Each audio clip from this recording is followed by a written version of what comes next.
ধামরাই উপজেলার সুয়াপুর ইউনিয়ন পরিষদে আজ অসহায়, দুস্থ ও প্রাকৃতিক দুর্যোগে ক্ষতিগ্রস্ত পরিবারের মাঝে 10 কেজি করে বিনামূল্যে খাদ্যশস্য, চাল বিতরণ কার্যক্রম অনুষ্ঠিত হয়।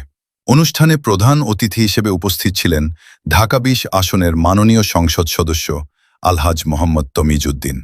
বিশেষ অতিথি হিসেবে উপস্থিত ছিলেন উপজেলা নির্বাহী কর্মকর্তা জনাব মোহাম্মদ আল মামুন এবং উপজেলা প্রকল্প বাস্তবায়ন কর্মকর্তা জনাব AKM মোস্তাফিজুল ইসলাম। এ সময় তারা বলেন,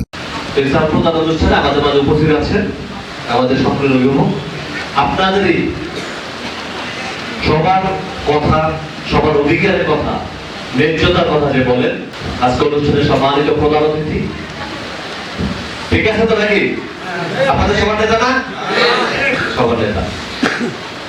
এছাড়াও আমাদের সরকারি কর্মকর্তা আছেন, আপনাদের এখানে ইউনিয়ন পরিষদের প্রশাসক মহোদয় আছেন, আমাদের উপজেলা প্রকল্প বাস্তবায়ন কর্মকর্তা, ইউনিয়ন বিএনপি সভাপতি, সেক্রেটারি সহ বিভিন্ন পর্যায়ের নেতা কর্মী এবং সাধারণ মানুষ আজকে উপকারভোগী।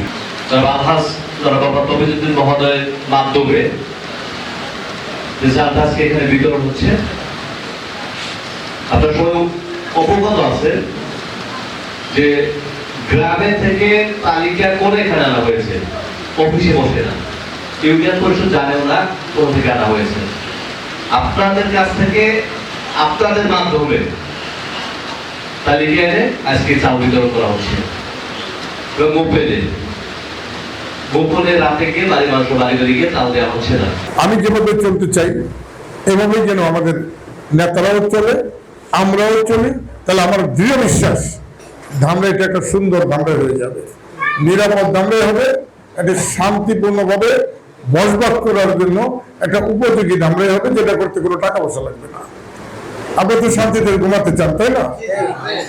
ওই মেম্বার সাহেব ওই মাতবরের পিছু পিছু খেলে ঘুরবেন, সে আপনাকে অন্যায়ভাবে ঘুরাইবো, দিন ঘুরাইবো, এটা তো চাই না আমরা।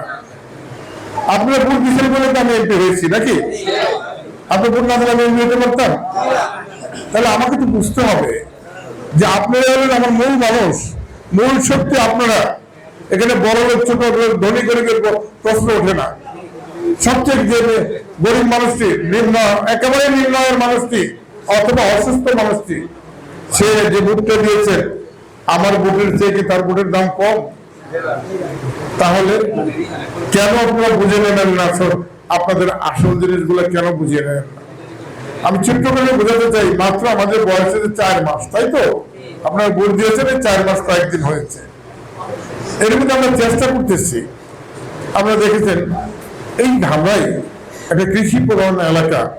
আপনাদের দক্ষিণ পাশটা যদি খেলে এগিয়ে থাকেন, শুধু সবজি আর সবজি চাষ হয় না, করার চর রুয়াইল দিয়া এই সবজি সারা বছরই হয়। এক একটা থেকে এক একটা যাচ্ছে, ঢাকার একটা অংশে এই সবজিগুলো চলে যাচ্ছে না আমাদের। এটার মধ্যে বিশাল লাভ হয় আমাদের কৃষকদের। এমনি ভাবে এই ধামরাই আপনি বাংলাদেশের কোথাও পাবেন না।